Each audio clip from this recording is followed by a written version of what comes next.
Hey,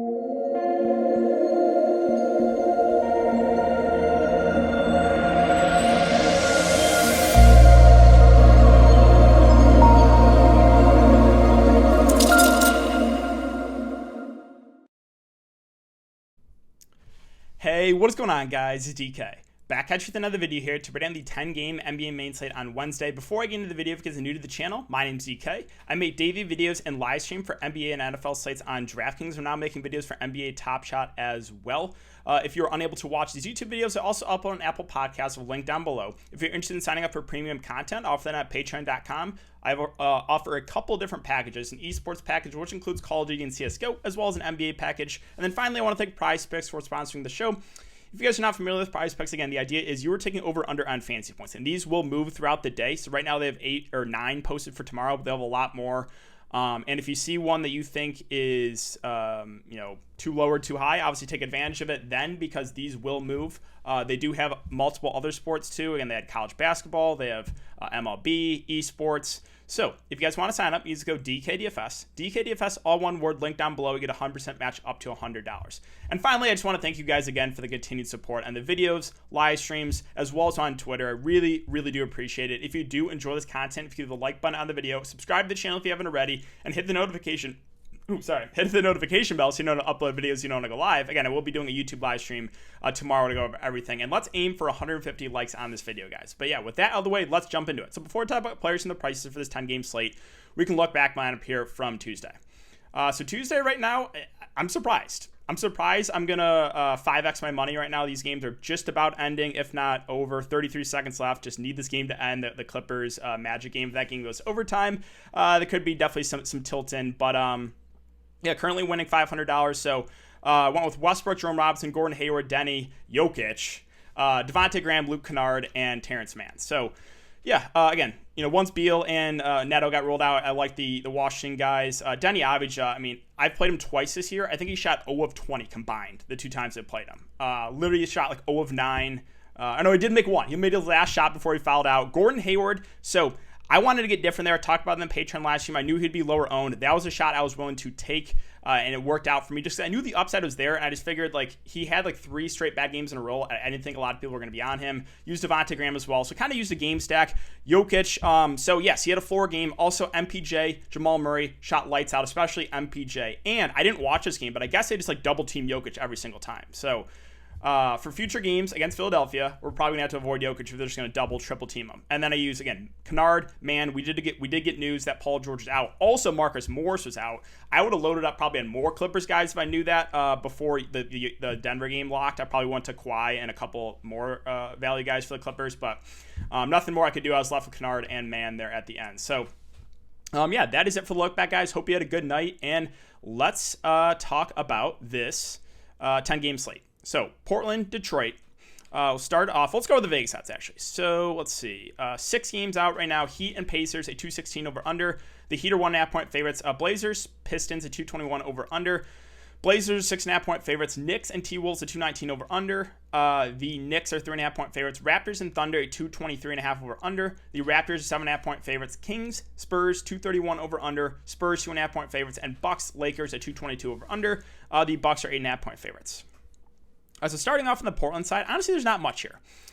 Keep an eye on Nurkic news. He's been on a 20-minute limit the last couple games. So if there's no minutes limit for use off Nurkic and we get close to 30, then I think he's a really good play. But assuming they're going to continue to limit him about 20, kind of off him, and that kind of takes Cantor out of play as well. Norman Powell's too pricey.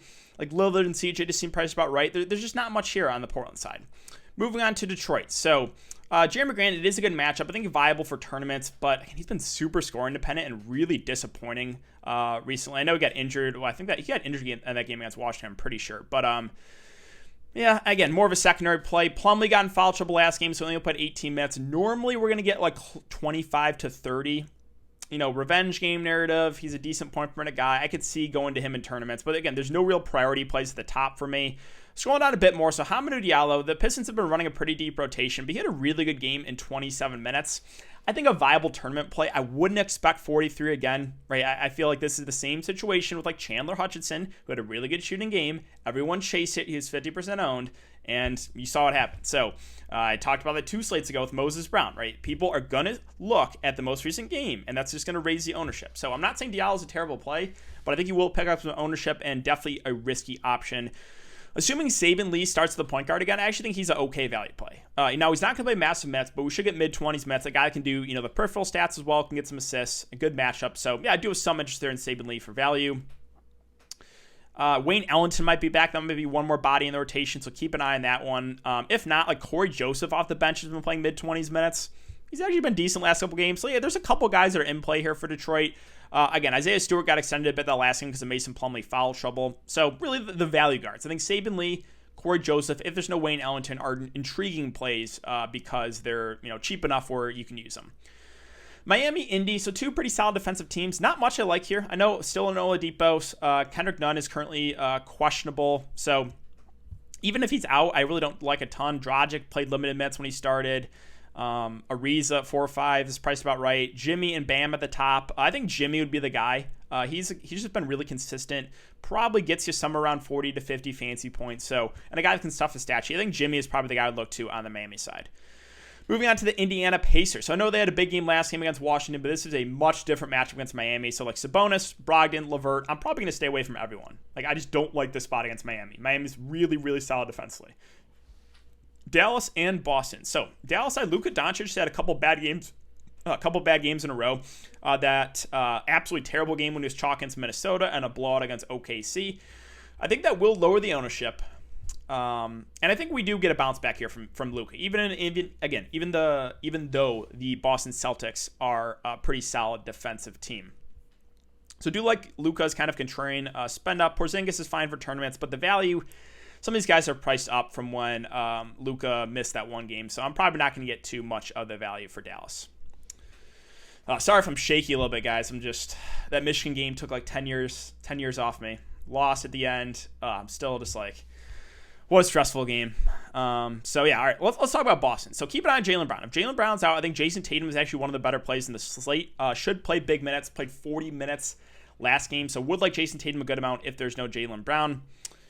I think Kemba Walker's a fine play in the mid-range if Brown's out. If Brown's in, there's honestly not much I love for Boston. Probably Robert Williams would be the guy I'd look to. He played 32 minutes at last game, which is really good to see because the previous 2 games, 27 and 26. So if he's going to play like over 30, then like I could see him paying off his salary. Again, a guy that can stuff the stat sheets. Do have some interest there in Robert Williams. No thank you in Fournier, too score independent for my liking. And yeah, I tried taking a shot on Grant Williams last slate. You guys know how that worked out. Not good. So let's move on to Houston. On the Houston side, big news is John Wall, currently questionable. Christian Wood is probable. This is an up-tempo game, and you just saw what Karl-Anthony Towns did to this Brooklyn frontcourt. So I do like Christian Wood a good amount here, assuming there's no limitations. John Wall, if he plays, I like him as a contrarian option. I know he sunk my lineup as well as some of you last slate. 2 of 12, floor game for him. But if he does play in this up-tempo game, I think he's a good contrarian play because people will see that bad game and look elsewhere. Now, if John Wall's out, then I think Kevin Porter Jr. becomes one of the better plays at his price at 6K. Should be, him and Christian Wood will be the number 1 and number 2 in offense. Should play big minutes, up-tempo games. So would like Kevin Porter Jr. a good amount there.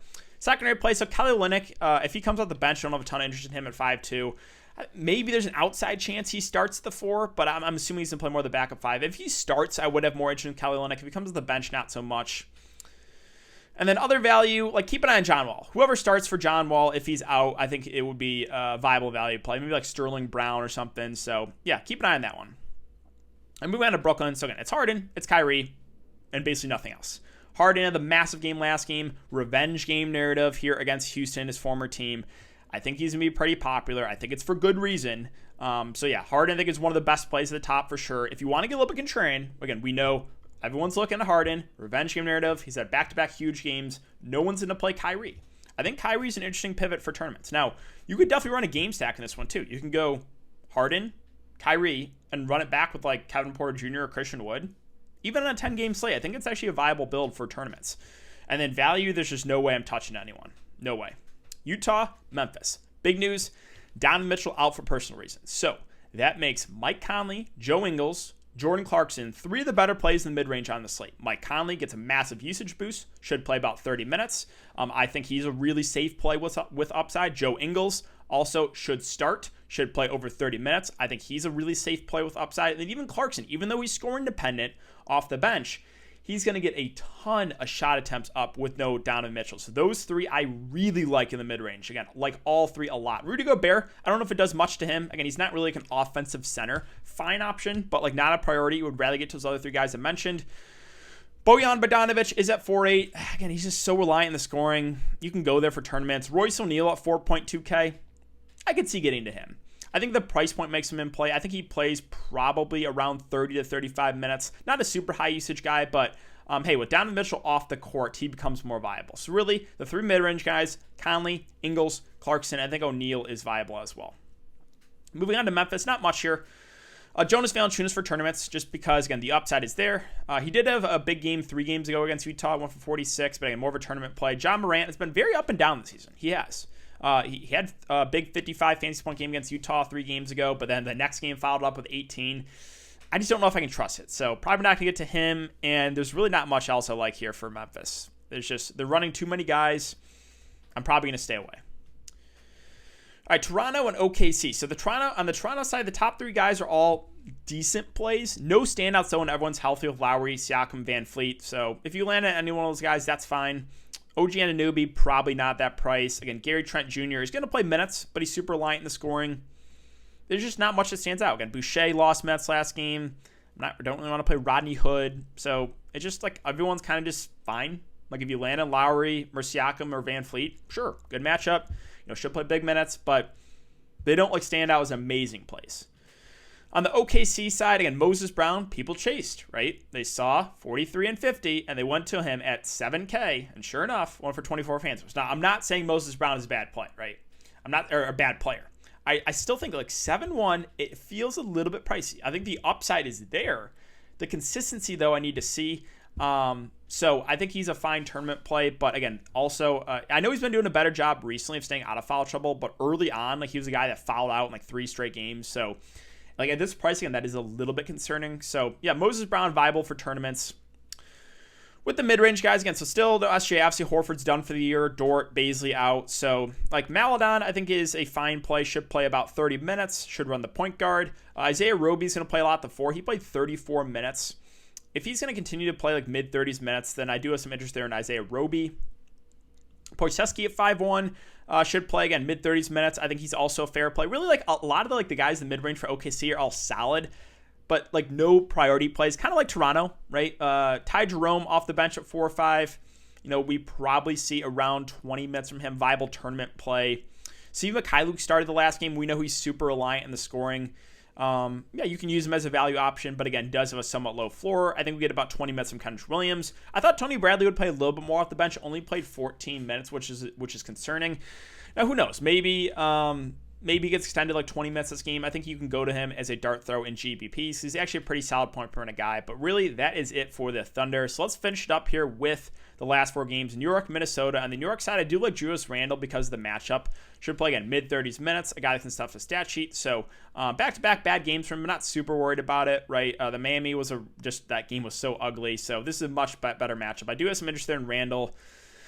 Keep an eye on Derrick Rose. If Derrick Rose plays, I actually think he's a pretty good value play. Should play mid to high 20s minutes. He's played 29, 26 minutes in back-to-back games. Good matchup. Revenge game. Again, even though he only played for them for 1 year. So yeah, Rose is intriguing. If he's out, then like quickly Alfred Payton become viable plays. Quickly at 4.9, he's been hovering around the 20-minute mark, and Alfred Payton's been losing minutes. But if Derrick Rose is out, these guys would get a bump and would become more in play. On the Minnesota side, it's Karl-Anthony Towns for me. Even at this price, I like him. I know the Knicks have been solid defensively, but he's going to match up a lot against like Nerlens Noel, Taj Gibson. I think he can still have his way there. So playing massive minutes. I do like Cat at the top. I think he goes overlooked. Edwards, Beasley, fine tournament plays. It's not a good matchup at all, like I said, but they're going to get a ton of shot attempts up. That you know. And then the last guy I'll mention is actually Jaden McDaniels, just because of the minutes recently. 33, 36, 38 minutes. If he's going to play mid-30s minutes at this price, then he's firmly in play. A guy that can stuff the stat sheet, not a great offensive player right now, but can do it all. So I actually do have some interest in Jaden McDaniels, assuming we're still going to get mid-30s minutes from him. Now, moving on to Sacramento and San Antonio. So I mentioned I really like this game to stack. for tournaments last slate, and it paid off if you went there. So let's start with Darren Fox at 9.3K. He's the guy that's going to play mid-30s minutes. Just been really consistent, can stuff the stat sheet. I still think he's a good play at the top. Rashawn Holmes went for a big upside game, right? We know he's got 50-plus fantasy point upside when he stays out of foul trouble. Whenever I play him, though, guaranteed foul trouble. But yeah, Fox, Holmes, both in play. Fox a little safer because Holmes has the foul trouble concerns. Barnes healed. Yeah. Halliburton 6-1 had a pretty solid game. He had 10 assists. I think we get somewhere around mid-30s minutes from him. Viable play, but don't love it. Delon Wright, Terrence Davis can come off the bench. If you want like a dart throw in tournaments, I think you could use Terrence Davis. Should get around 15 to 20 minutes. A guy that's a good offensive player. Again, not a really cash game play, but hey, when he's out there, he's going to shoot the ball, that you know. And then keep an eye on Whiteside. He's at 3.9K. He's currently questionable. If he plays, he'll play the backup 5 and probably play somewhere around 15 minutes. You could use him because he's a good point per minute guy for tournaments. On the San Antonio side, I actually do like some guys here. Again, mentioned I liked Jakob Poeltl a good amount last slate. He went for 40 at low ownership. He's just going to play about 30 minutes. The Kings are not a good defensive team, so I think Poeltl's a good play once again in the mid-range. DeJounte Murray also had a ceiling game, went for 43 fantasy points. Again, he can stuff the stat sheet, up-tempo game. And then DeMar DeRozan should play low to mid-30s minutes. So I think the main three guys there for the Spurs, DeRozan, Murray, Poeltl, all viable, and even Derek White at 5.7. Derek White, 38, 33, 32. I think we get somewhere around low to mid-30s minutes. So I think all four of those main guys for the Spurs are in play because of the matchup. Keldon Johnson's been too inconsistent. You can go there for tournaments, so I'm probably not going to do it. And that's really it. Like, Gorgie Jang might play some backup 5, but I'm probably not. I need to see him play for sure before I take a shot there.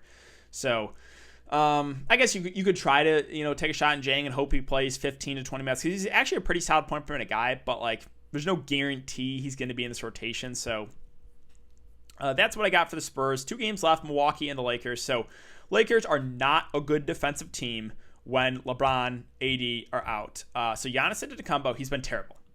I tried to buy low on him last slate. It didn't work out. I'm fine going back to the wall, though, with Giannis, because, like, again, who is going to guard him in the LA Lakers? So I think Giannis is actually a pretty good play. The concern here is blowout, right? Definitely some blowout concerns. Middleton, Drew, fine options in the mid-range. There's still no Bobby Portis, but it doesn't do much for me. Everyone else is kind of just priced about right.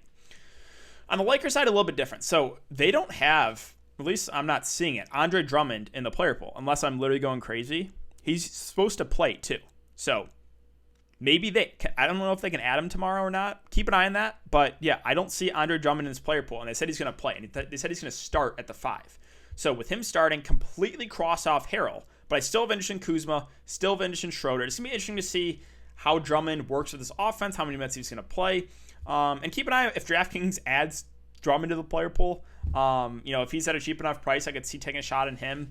So, but really the main interest here for me is Kuzma, it's Schroeder. Kuzma should play close to 40 minutes. A guy can stuff the stat sheet, and same with Schroeder, right? He should play big minutes. So those are the 2 guys I'm really looking to. Harrell, I'm crossing off with Drummond playing. And yeah, THT, Markieff Morris, everyone else will kind of just stay away from me. It's Kuzma, it's Schroeder, and that's about it.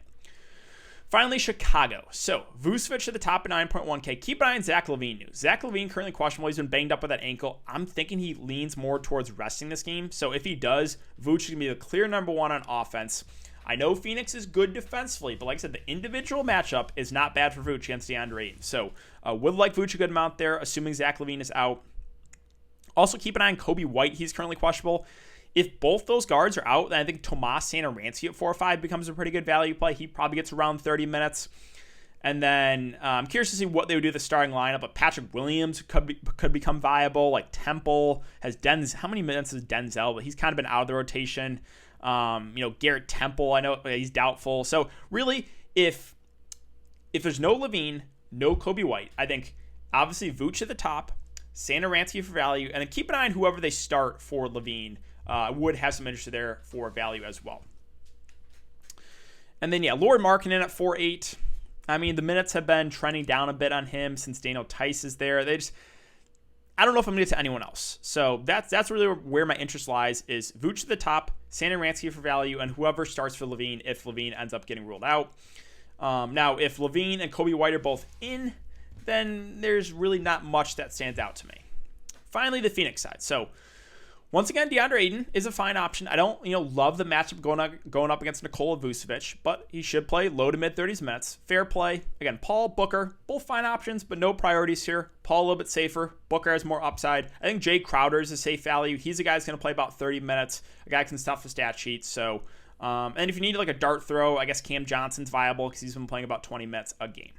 But yeah, that's going to do it for the video today, guys. So if you haven't enjoyed the content so far, I would really appreciate it if you hit the like button on the video, subscribe to the channel if you haven't already, and hit the notification bell so you don't upload videos on live. Again, it will be doing a YouTube live stream tomorrow to go over everything and answer all your guys' questions. Thanks again. Have a great night, guys, and I'll see you all tomorrow.